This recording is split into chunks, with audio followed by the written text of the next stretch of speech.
Os principais modelos de inteligência artificial hoje usam uma ideia com mais de 10 anos. Funciona, é escalável e todos acharam que era o melhor possível. DeepSeek publicou um artigo dizendo: não, há outro caminho a seguir. Se isso for confirmado, mudará como modelos poderosos serão feitos. O design antigo não estava errado, era necessário. Sem ele, a inteligência artificial não existiria.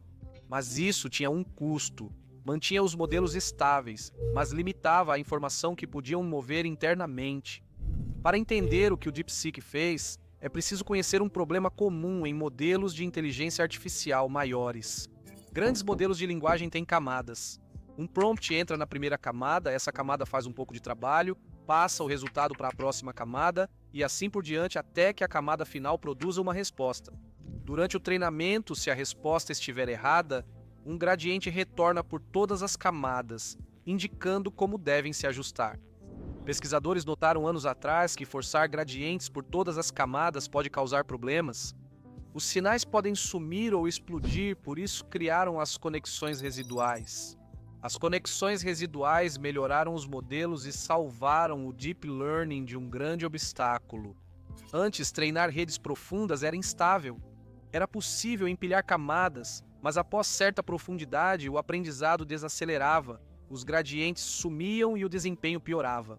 As conexões residuais mudaram isso. De repente, modelos ganharam um atalho estável, permitindo que a informação fluísse sem distorção, tornando o treinamento de redes profundas confiável. Esse sucesso confirmou a ideia. Quando algo dá tão certo, ninguém mais questiona.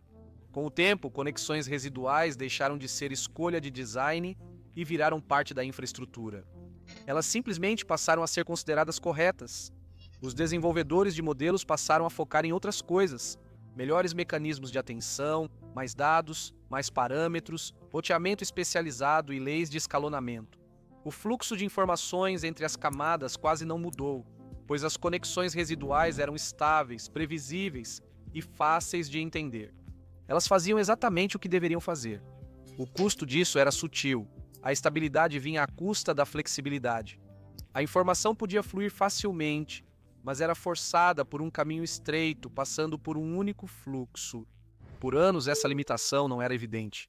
Modelos maiores e mais dados trouxeram avanços, mas, com tarefas de raciocínio mais difíceis, aquele caminho interno virou um gargalo. Não porque estava quebrado, mas porque estava fazendo exatamente o que foi projetado para fazer. Agora, é aqui que as coisas ficam interessantes.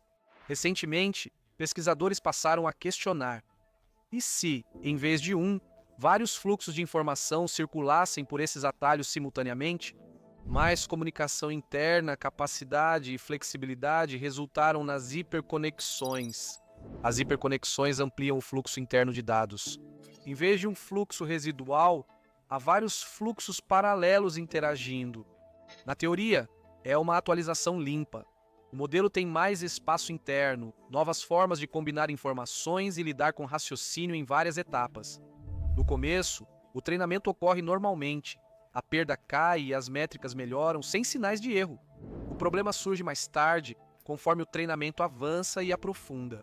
Esses fluxos livres interagem de forma instável e os sinais se amplificam. Os gradientes aumentam além do esperado a cada camada. Tudo parece bem até que, de repente, não está mais.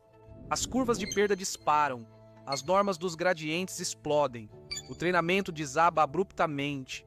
Às vezes isso acontece após 10.000 passos, às vezes mais tarde. A questão principal é que não é algo gradual. Um checkpoint está bom, o próximo é inutilizável.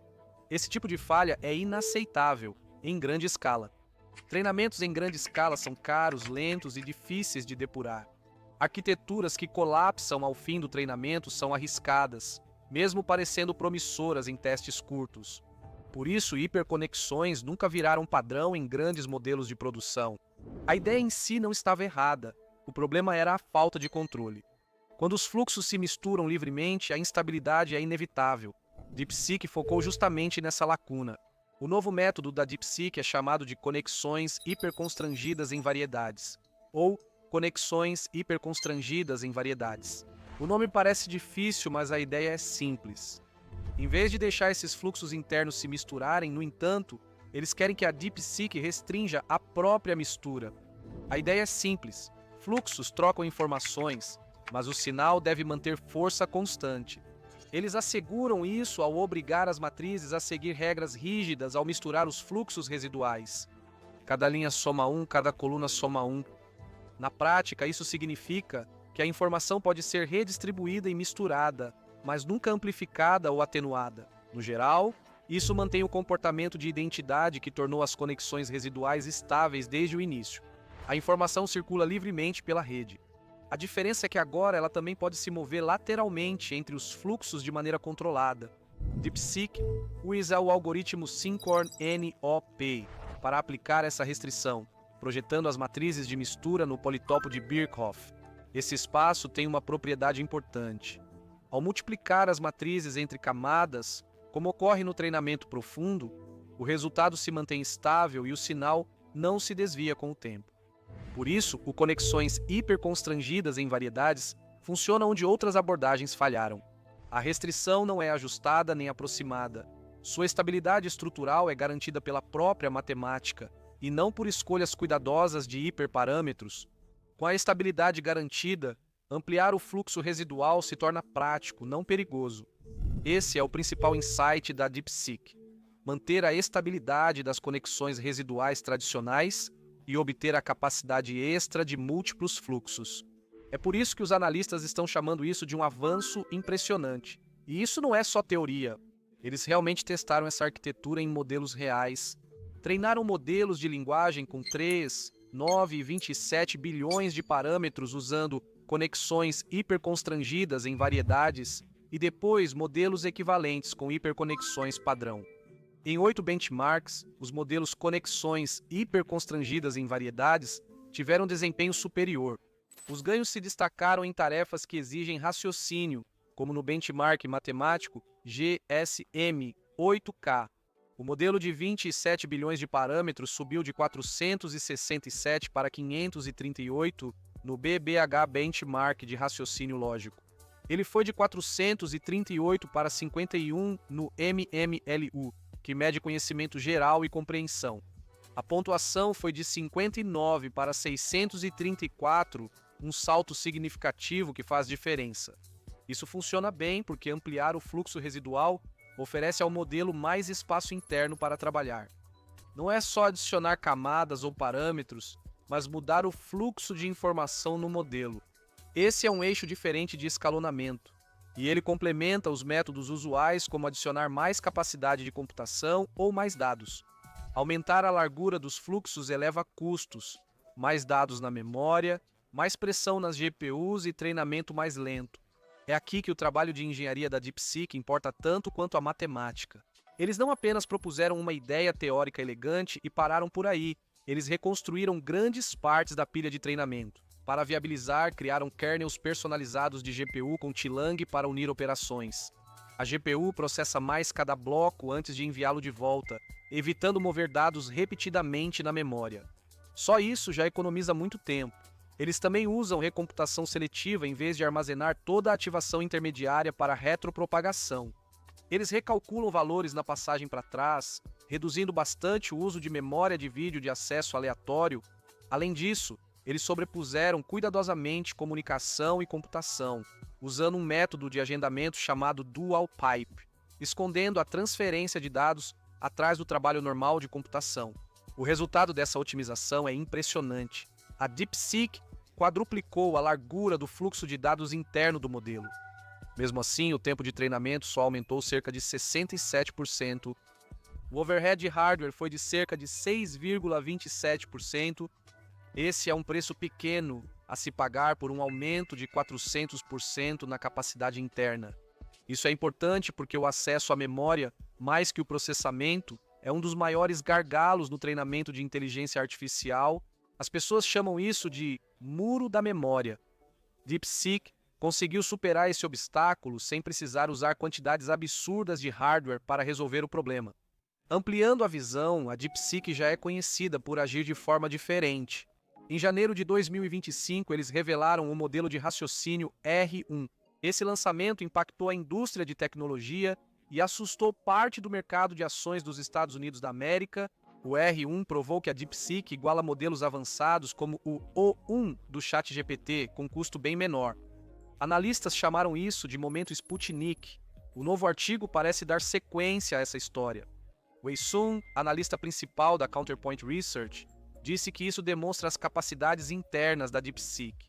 Ao redesenhar toda a pilha de treinamento e unir ideias inovadoras com experimentação rápida, a DeepSeek mostra que as limitações computacionais não são um obstáculo. Eles estão encontrando maneiras de contornar essas limitações. Há também um aspecto estratégico aqui. A DeepSeek publicou esse trabalho abertamente. Eles não mantiveram isso em segredo. Para Lian Jiasu, principal analista da Omdia, essa abertura mostra maior confiança no ecossistema de inteligência artificial chinês. Compartilhar ideias fundamentais, enquanto ainda se entrega valor único por meio dos modelos, está sendo tratado como uma vantagem competitiva, não como uma fraqueza. A abertura mostra que os concorrentes estão atentos. Analistas preveem que outros laboratórios testarão arquiteturas restritas assim que essa ideia for divulgada. Isso raramente fica isolado por muito tempo e o momento da publicação também chamou atenção. Acredita-se amplamente que a DeepSeek esteja trabalhando em seu próximo modelo principal, o R2. O modelo era previsto para 2025, mas foi adiado. Relatórios sugerem que o fundador Liang Wenfeng não ficou satisfeito com o desempenho do modelo. A escassez de chips avançados também teve um papel, o que tem influenciado cada vez mais a forma como os laboratórios chineses abordam o treinamento. Curiosamente, o artigo em si nunca menciona o R2, mas a DeepSeek tem um padrão. Antes do R1, eles publicaram pesquisas essenciais que depois integraram o modelo. Analistas divergem. Alguns veem conexões hiperconstrangidas em variedades como certo no futuro, outros são cautelosos. Wei Sun sugeriu que talvez não exista um R2 independente, e que essas ideias possam ser a base de um futuro modelo V4. Como as melhorias do R1 já foram incluídas no V3 da DeepSeek, há também a questão do impacto fora da China. Aleister Barr, da Business Insider, destacou que as últimas atualizações da DeepSeek tiveram pouca repercussão nos mercados ocidentais. A distribuição segue relevante, e laboratórios como OpenAI e Google possuem grande vantagem nisso. Até a melhor inovação técnica enfrenta obstáculos se não alcançar os usuários. Mesmo assim, tecnicamente, conexões hiperconstrangidas em variedades é difícil de ignorar, pois resolve dois problemas de uma vez. Ele restaura a estabilidade em arquiteturas residuais amplas de forma eficiente para uso em larga escala. O artigo analisa a estabilidade, medindo normas dos gradientes e amplificação do sinal em várias camadas, com hiperconexões padrão. Esses valores podem atingir milhares, com conexões hiperconstrangidas em variedades, mas ficam perto de 1, mesmo em redes profundas. Essa é a diferença entre um modelo que treina de forma confiável e outro que de repente entra em colapso após 12.000 etapas. DeepSeek apresentou ambos os comportamentos juntos e o contraste é marcante. E se aumentar o fluxo de informação em um modelo gerar mais ganhos do que adicionar camadas? O que mais achamos que está resolvido em inteligência artificial, mas na verdade não está? Deixe suas opiniões nos comentários. Quero saber até onde você acredita que essa mudança arquitetônica pode ir. Se gostou da análise, curta e inscreva-se para mais conteúdos como este. Obrigado por assistir e até o próximo vídeo.